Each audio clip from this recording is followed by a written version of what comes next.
afternoon, ladies and gentlemen. I am Charity Shegun Odeyemi, your friend on Fresh World International. I want to speak briefly with you this afternoon on what I call fulfilling your life's purpose. Fulfilling your life's purpose. There's a purpose for everything in life, and there's a reason behind every action. In the book of John, chapter 18, verse 37, it was like the scene was like a cross examination in court. Jesus was to be judged before being crucified on the cross, and Pilate took him up. The charge was that you claim to be a king because in those days, only one person was recognized, like was the emperor of Rome. Like Israel was like colonized, so nobody should be called a king. And are you a king? Like this is the charge against you, cross examination. And Jesus said, "You have just said that I am a king, and for this purpose was I sent. For this purpose have I been raised." In Acts of the Apostles, chapter 26, verse 16, after the encounter of Paul with Jesus Christ in that vision, he spoke to him, said, "Arise and stand on your feet. For this purpose have I raised you, to be a witness to the things you have seen already and the things you will see thereafter." Ladies and gentlemen, looking at these two scenarios, you realize that even Jesus Christ came, he didn't just come accidentally to come around performing miracles and all of that and later was arrested and crucified. No, there was a purpose that he understood, he affirmed and lived for. Paul was told from the very beginning of his encounter with Jesus Christ, because the day a person meets Jesus Christ is like the day of your birth. That was Jesus, why Jesus said, call it being born again. That's the day you were born to your real life. That's the unfolding of the real life. And Jesus told him at that time, "Rise up. This is the purpose for which I have called you, to be a witness to me." Ladies and gentlemen, have you taken time to ask yourself, what is the purpose of my existence? Why am I just alive? I am not a tree. I am not stones that are just existing. No, I am here for a reason. There's a reason you are alive, ladies and gentlemen. That's exactly what we're looking at today. What is your life purpose? Fulfilling your life's purpose. Permit me to quickly explain this to you. Purpose and destiny are related, but they are not exactly the same. Destiny is what God has created you to be. Purpose is what God has created you to do. Destiny is what you must become at the end of your life. The summation of every achievement, of every happening in your life. That is destiny. Purpose is what you must do. However, there's a link between purpose, a relationship between purpose and destiny. And it is such that the purpose, it is in fulfilling your purpose that you eventually become the person that God has sent you to be. It is doing what God has sent you to do that you become the person that God has sent you to be. It is in fulfilling your purpose that you become that person that God has created you to be. That is in fulfilling, that's what made you to fulfill your destiny. Thus, your purpose is the unavoidable route or unavoidable road to your destiny. There's nothing you can do about it. You either walk through your purpose or you get lost. It is the unavoidable road that will connect you to destiny. Ladies and gentlemen, these are two major or two important issues of life that you need to find out. Who have I been created to be? What was in the mind of God when He was creating me? Whom did He create me to be? And what did He create me to do? They are two different things. Who am I? The building you are living in was created to be a domestic building. Thus, the purpose is for people to live in, and then it becomes a domestic house. If it's a place of worship, this is a church hall. That's the destiny. The purpose to provide a place for people to worship. Also in your life, ask yourself, what is my destiny? What was in the mind of God when He was creating me? Who did He create me to be? And what must I do to become that person? Listen to me. Your definition of success is not correct except you're able to define your purpose.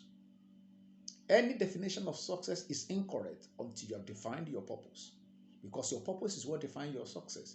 Hear me and hear me good. What made me a successful man may be a step to your failure, because we are not pursuing the same purpose.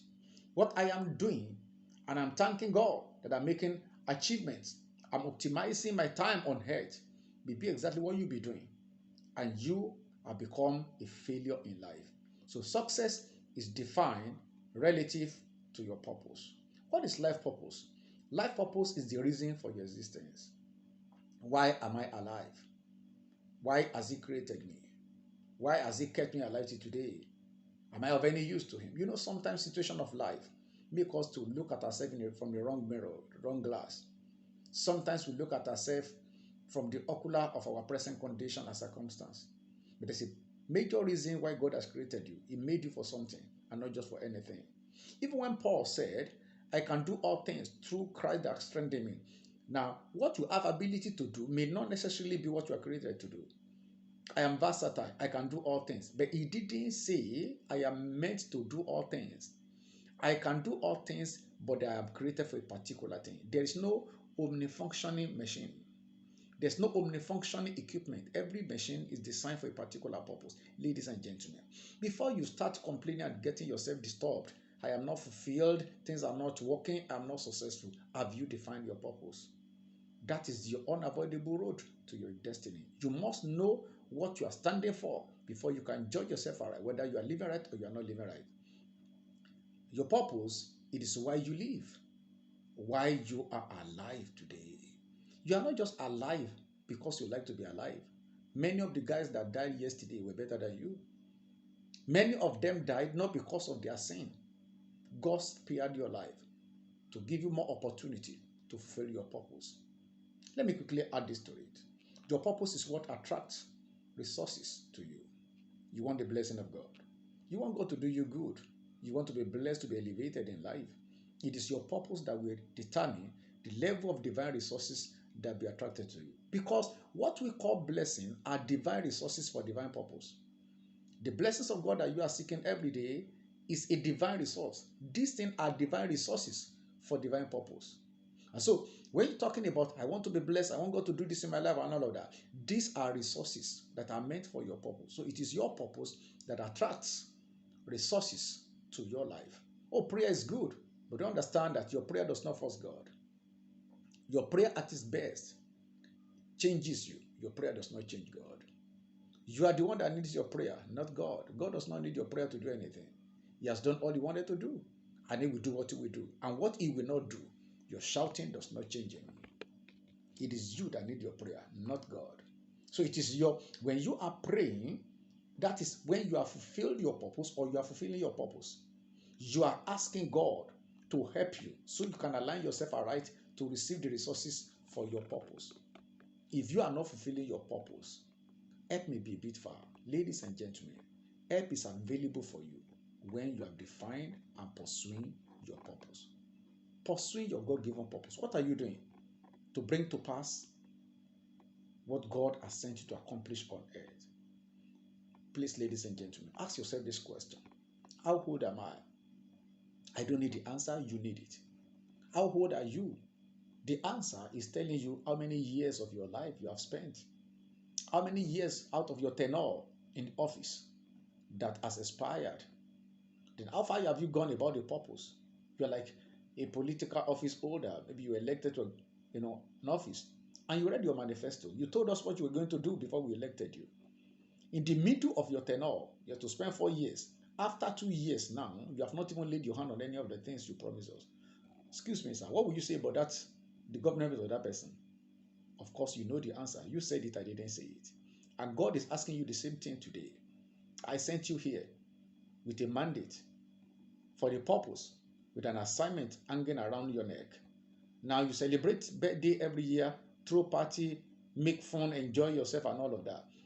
Announce it to heaven and earth how many of the years you're supposed to spend on earth that you have exhausted already without touching the purpose of your life. Judge yourself before you are judged by God. Have I discovered my purpose? Have I aligned myself with God's plan for fulfillment of my purpose? How can I, so I will not be guilty at the last day?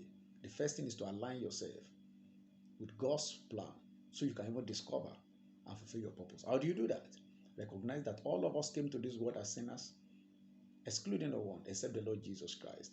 And therefore all of us need to be saved. The Bible says, for we have all sinned and come short of the glory of God, because we inherited the nature of sin. Excuse me, sir. Sin is not just about what you are doing or what you are not doing. It's not just about what you are saying and what you are not saying. It's about the nature you carry. Even if you are doing everything right, you have so much discipline in yourself, you are morally upright, yet you are a sinner because you have the nature. And so that's why Jesus came. And what do I need to do? Acknowledge that you're a sinner. Realize that you cannot save yourself. Surrender your life to Jesus Christ. Ask Him to forgive you all the sins you have ever committed, to change the nature of sin inside you and give you the nature of righteousness. Ask Him for grace to live your life for Him and promise never to go back to sin again. Now, by doing that by faith, you're praying that prayer by faith and promising never to go back again with a determination never to go back. You are aligning yourself with the plans of God. Then you can discover your purpose and then be all out to fulfill your purpose. Remember, the blessings of God are meant not for show off, not for competition, not for display, but for fulfilling divine purpose. What is your purpose?